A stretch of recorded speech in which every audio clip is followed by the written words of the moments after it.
Viewers আসসালামু আলাইকুম। গুপ্তবিদ্যা সন্ধান ইউটিউব চ্যানেলে সবাইকে সুস্বাগতম। আশা করি সবাই ভালো আছেন। আমি আল্লাহর রহমতে ভালো আছি।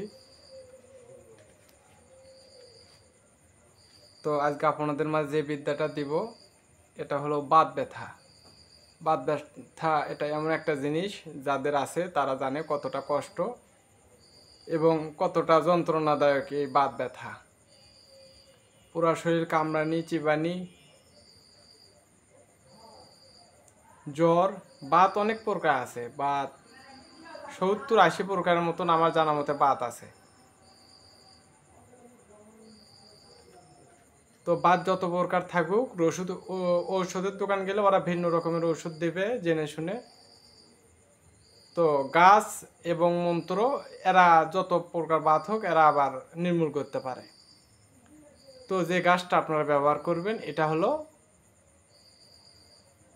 আমাদের গ্রাম অঞ্চলে বলা হয় তেলাকুচুর পাতা। তো জঙ্গলে গেলে আপনাদেরকে দেখাতে পারতাম। এটা রান্না করে খাওয়া হয়।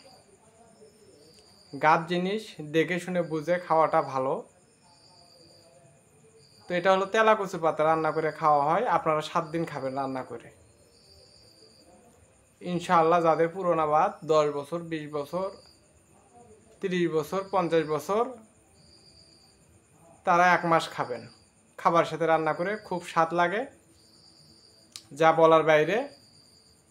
আপনারা খাবেন, ইনশাআল্লাহ বাত ব্যথা নির্মূল হয়ে যাবে। তো সবাই ভালো থাকবেন, সুস্থ থাকবেন এবং কোনো বিদ্যাকে অবহেলা করবেন না। আসসালামু আলাইকুম।